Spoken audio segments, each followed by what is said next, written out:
Is coming to you from the beautiful metaverse. And this is Midday with Reverend Don, coming to you Monday through Friday at noon Central Time, 1 p.m. Eastern, and various times around the world. And I always love to spend this time with you at what for me is midday, and what for you may be any of many other times. So, welcome. And if you want to take part in the conversation, feel free to type your comments or questions into whatever platform you might be watching this program on, and I will see them in my chat room and respond. And I always love to see the many people who join us for this broadcast. I love to talk with you, and I love to spend this time with you. And I thought I would start today by showing you this lovely bouquet of flowers that we received yesterday from well-wishers. And as you can see, they're beautiful peonies, which are the ancestral flower of the high corral family, and also beautiful red roses. So thank you for that beautiful gift. Hello to Mary in the chat room. Hello, Renee in the chat room. Welcome, welcome. And today I thought I would talk a little bit about my Patreon. Hello to Amy in the chat room. And my Patreon is a platform through which I'm doing a number of things. Some of you are already members. If you're interested in learning more about it, you can find it at revdonlewis.com. Hello to Lori in the chat room. And hello to hello to Melanie in the chat room. For a moment, I thought I read it as Melania, but hello to Melanie in the chat room. And welcome. It's good to see you. And every Monday night in the Patreon, I do my chat room, which I've been doing since 1998. And Patreon is its latest platform. It's been on everything from about.com to witchschool.com to now patreon.com, revdonlewis.com. And I've added a number of new tiers for people at Patreon. I thought I'd tell you about them. So one of them, the basic tier, of course, is the chat room and also first look postings that I make. The second tier is going to be a monthly newsletter. So once a month, I'm going to be putting out a newsletter at the end rather than the beginning of the month, I expect. But we'll see how that takes shape. And this will deal with various things. I'm sure it will involve artwork. It will involve some writing. It will probably involve the mini spells. We'll see what all goes into it because one of my questions will be what people would like to see go into it. We're including a monthly seminar at another level, and people who take that level of support can attend that monthly seminar. And hello to Bradley in the chat room, and happy Wednesday to you. And that will be a once a month seminar, and it will be on any of a number of subjects. And I will probably be asking the patrons what they would like to see, but some of the things I'm looking at include the nature and practice of magic, the nature and practice of psychism, the nature of the soul and contact with spirits and the spirit world, and that sort of thing. Some of the more deeper teachings examined individually, and I'm sure there'll be lighter subjects as well. It will be different every month. And there's also a tier that has a mystery offering each month, which will be a different offering rather than a standard thing that will be repeating, but something new and different coming each month to Patreon supporters at that level. And Melanie says maybe history tidbits too. And yes, that would be a good addition to the newsletter. And history would be a good addition. So I will look at including that. Mary says it's an exciting time. Thank you, Mary. I agree. And, we have been doing we've been doing different sorts of publishing for a long time. I've done a number of things. When I was the editor for the Roundtable, which Edward published, we had a section on news and history. So maybe I'll recreate a little bit of that. History is a very interesting thing, and there's so much of it that you never really have a problem coming up with something for a history section. History is one of my great loves. One of the things that I particularly do want to hear, as here, is what people want to see. Because it's all well and good what I want to include, but the real question is, what do you want to see? What will hold your interest? Because after all, you are the whole point. It's me talking with you. There are certain things I will want to say, certainly, but I also want to know what you want to learn about, what you want to discuss, what you want to examine going forward. For example, do you like the artwork? When I was doing the virtual box at Witch School, um, we included artwork from the mini spells, and people seemed to enjoy that. And I could certainly include that here as well. People often like to use them for coloring pages, for example. You print them out of your computer and you can color them endlessly. Um, so I will probably be including that in this newsletter. But I am curious to know if people actually like that. Um, so these are some of my questions. Mary says, I love your artwork. Thank you, Mary. Um, so there are a lot of possibilities coming. I think I hit the microphone. I beg your pardon. Um, it's interesting. It's on a different side of the screen as I look at the computer versus where it is in reality. I forgot that for a moment. Hello, Ebony, in the chat room. Good to see you. I'm so happy to see so many people joining. Oh, and Bradley says, I updated my tier. I love them. Thank you, Bradley. And Bradley says, great stuff, Lord Don. I appreciate that very much. I'm looking for lots of new things in the pretty much immediate future. I will be working on these different offerings for Patreon. I'll also be doing things in other platforms as well. This month in June, we're going to have my birthday celebration on the 11th on Pagan World. And we're going to have the return of the Library of Horror on Pagan World. And I think both of these will be very enjoyable for people. And thank you, Ebony.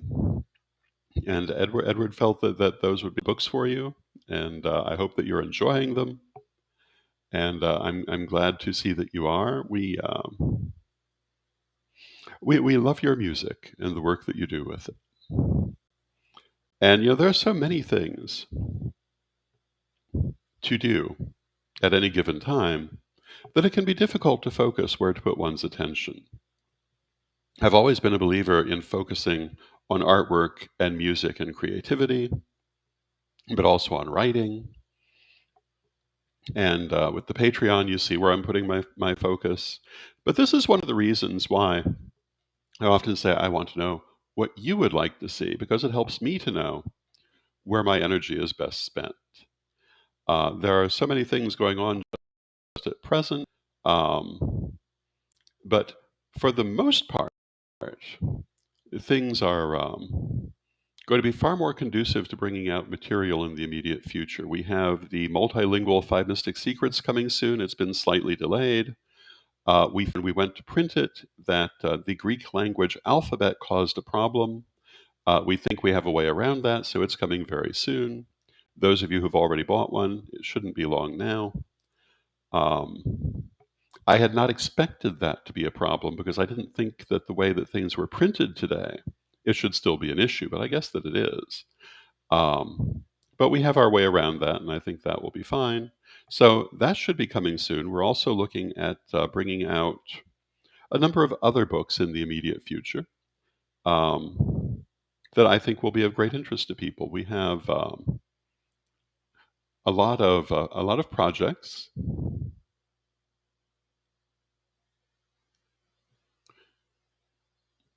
And Ebony says, thank you both so much. And it's always an honor and a pleasure. I would love to see more on your taste in music and what things you like leisurely and maybe magically if you like to incorporate it in your ritual practice or meditations, etc. Well, that will be an interesting topic of conversation. We could talk a little bit about it now. Because, music can be a very important thing in life. I think almost everyone finds music a fairly important thing in life, some obviously more than others. And I found that the longer I live, the more different kinds of music that I like. Some sorts of music that I thought I would never like, I've turned out to love. Growing up where I grew up, there was a bit of a divide in people's taste between popular and or rock music and country music, and I always fell on the first side of that divide. But having left the area, I found I love, for example, bluegrass music. I discovered that watching "Oh Brother, Where Art Thou," and I've been addicted to it ever since. Traditional folk music, I'm very fond of. I also enjoy pop music. On occasion, I enjoy rap music. I always said to myself I would not be one of those people who reached a certain age and decided that only the music of their youth had been good. And hello to Lilith in the chat room. Good to see you. And I'd like to think that I have at least managed to be true to that. Although I will grant you that I'm probably a few years behind the times at any given point when I talk about pop music, but still, I do enjoy it. Um, and other forms of contemporary music. I love classical music. But if we were to talk about what I would be likely to use in ritual, I would probably, well,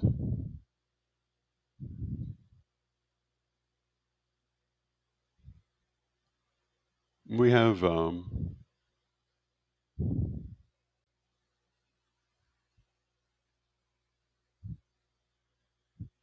I have a message in the chat room I cannot read, but what can we say? Um, but by all means, it would be nice if it simply translated, but it does not. But by all means, let us communicate. I think I was going to say that in ritual I would probably confine myself to instrumental music, but actually, no. There are times when vocal music I think can be very effective in ritual. And Ebony says that her favorite classical composer is Dmitri Shostakovich, who is certainly a wonderful composer. My favorite classical composers, I'm very fond of Bach. Bach is very systematic, for want of a better way to put it, and very grand. I also am very fond of Mozart and Tchaikovsky. I'm a fan of Tchaikovsky. Hello to Brian in the chat room.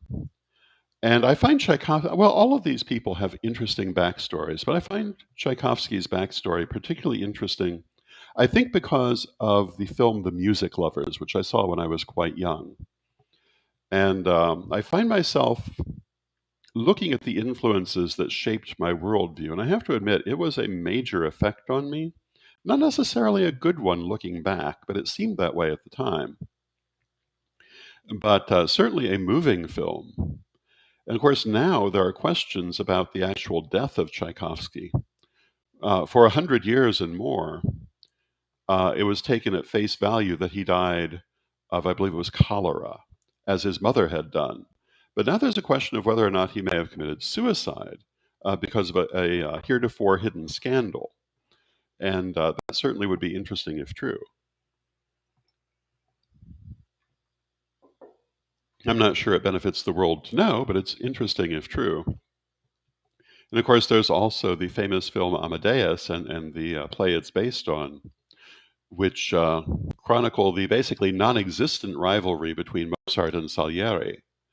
Um, and Lilith says that their favorite classical composers are Bach, Vivaldi, Jenkins, and Barber. Very cool. And for Jenkins, Lilith emphasizes Adiemus, and for Barber, Adagio for two strings. I love the film Amadeus. The story it tells is a fictionalized framework to tell other aspects of the story that are very true. In point of fact, Salieri and Mozart did not have a bad relationship. And from all accounts, Salieri was nothing resembling jealous of Mozart. He was far more successful at the time. And they had, if anything, an amicable relationship. But historical fiction is certainly a very reasonable um, medium in its own right, and it's a wonderful story. And one of one of the best acting performances of everyone involved in it, actually. Beautifully mounted film. There's also a film on Unleashed, um, which starred Roger Daltrey from The Who, and I remember seeing it once and enjoying it, but I don't think it quite belongs in the same category as these others. If I recall, it's very impressionistic, whereas Amadeus and the Music Lovers are very straightforward. And I've quite enjoyed the story of music. One of the things I find fascinating also is ancient music. Um, and until recently, not much was known about ancient music, but in the last maybe 20 years, it seems that we've learned a great deal about it. One of the people who is a great exponent on the subject of ancient music is Peter Pringle. You can find him on YouTube. And I had the honor to meet him at a Fellowship of Isis convention. Archpriestess Dina had brought him in as a guest to play ancient music. Lovely person, and he does a great job in bringing forward what we do know about ancient music.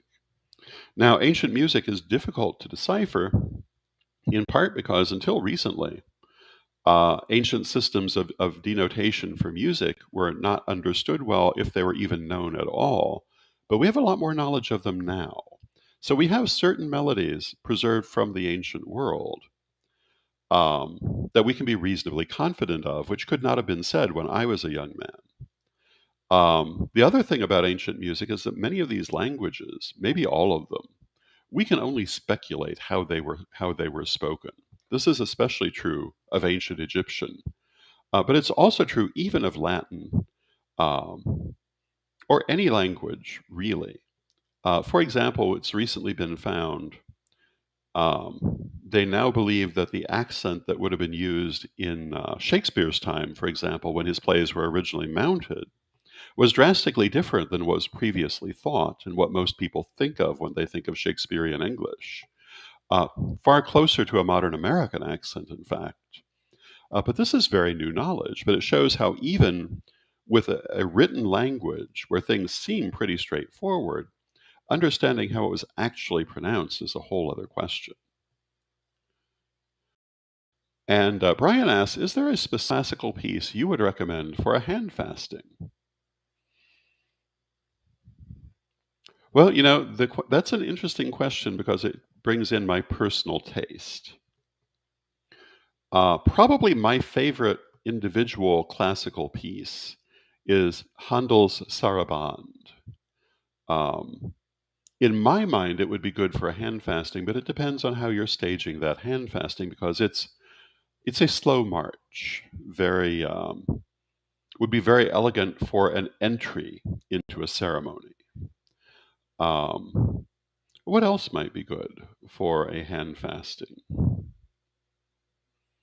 I believe a lot of people like the Four Seasons by Vivaldi, and I certainly think it would be good for a hand fasting. Um, but I think I would include the Sarabande.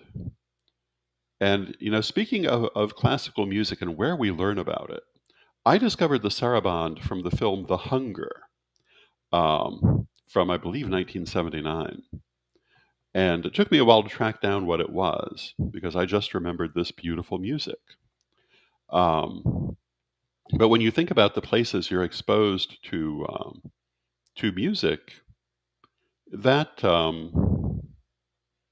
interesting, not exactly epic horror film is not what I would have thought I would find my favorite classical piece for. It runs all through Barry Lyndon as well, but it's the one that I would personally recommend. What else in classical music might be good? It depends really on the feel that you're going for. Certain composers are very emotional. Beethoven is very emotional. Most 19th century composers are very emotional, whereas 17th and 18th century composers tend to be more restrained in their music.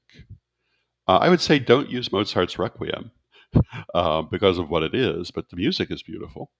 Um, and Ebony says, this is something I've been trying to understand more on how music has translated through history. And so it's been great to discover ancient music. I've been working on how music written in the astral plane translates down to this plane, and I wonder what ancient music songs are like on the astral level. And then Ebony also says, no Requiem wedding song. Absolutely. I'm a believer in the idea that everything you do at a hand fasting should be in the nature of a good omen. That's why there are certain ideas I don't personally like for hand fasting, like the idea of having two separate cakes that I know is a tradition in some parts of the country. But to me, the wedding cake is meant to represent the unity of the two people. You don't want two cakes, you want them sharing one, um, magically speaking. But of course, how you set it up is also important, and that's a personal preference. Um, I've also never been fond of the idea of smashing the cake into your partner's face because it seems to me that's an act of violence, even if only symbolic, and not what you want to start a relationship on. But, that again is a personal choice, and intent plays a role in how these things manifest. So if you're doing it playfully, I suppose that's perfectly fine, but not something I would personally choose. On the subject of music on the astral plane, obviously, I think all music must originate in that way and be brought through into our world. Um, and a seminar on the subject of music might be a good choice down the line a little bit also, talking about um,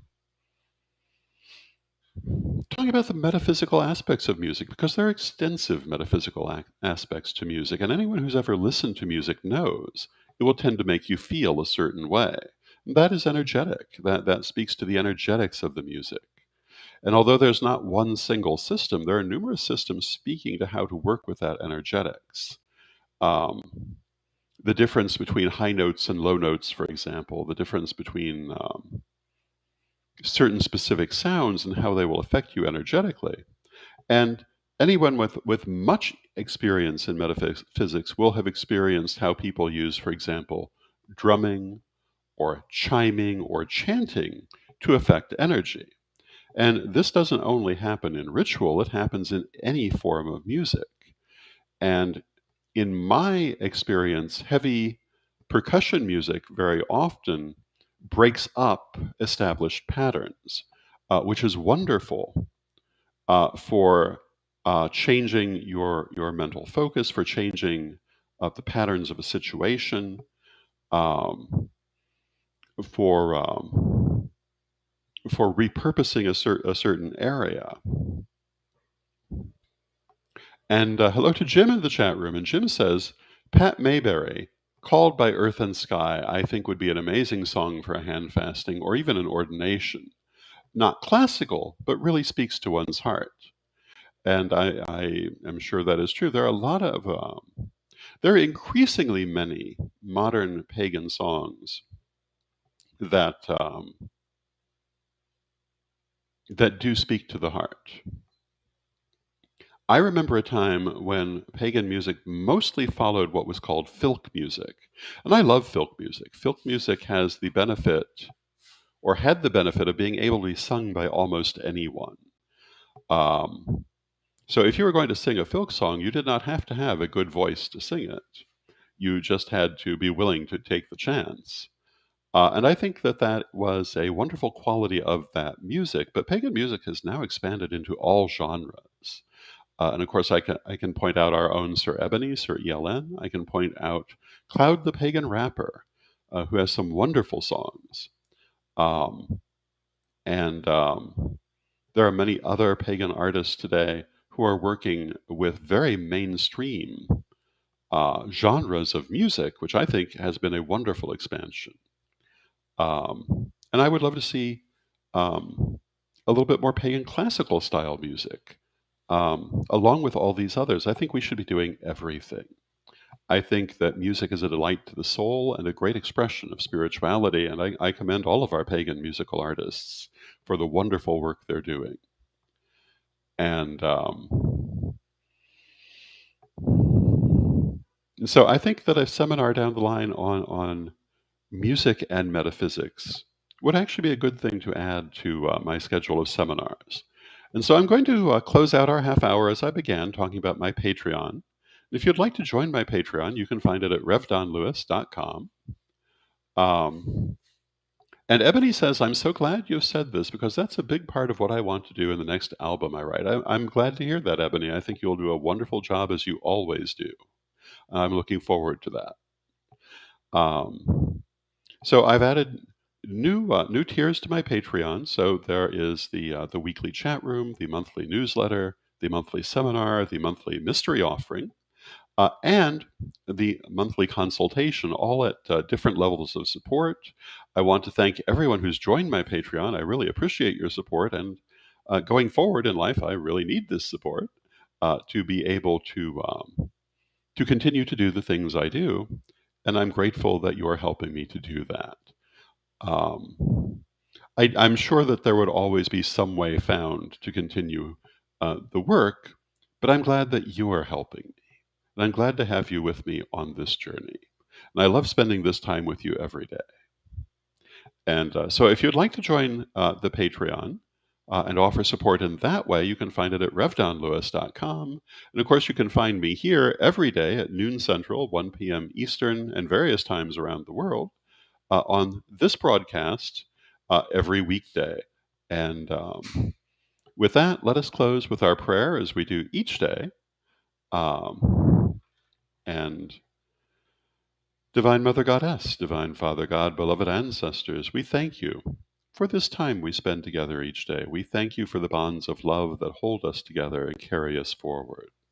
Truly, nothing is so important in life as love and the commitment we have for one another. And as we go forward, let us always remember that we go forward as part of a family, joined together hand in hand, the living and the spirits, for one never truly leaves the family. Let us embrace one another, and let us share our love with one another and with the world. Divine Mother Goddess, Divine Father God, beloved ancestors, we thank you for your help in this every day, and all the things you do for us every day. And as we all go forward, may you in every way be blessed, so mote it be. And I thank you for joining us today. I offer you my love today and every day, and today and every day, may you too be blessed. And we will see you tomorrow.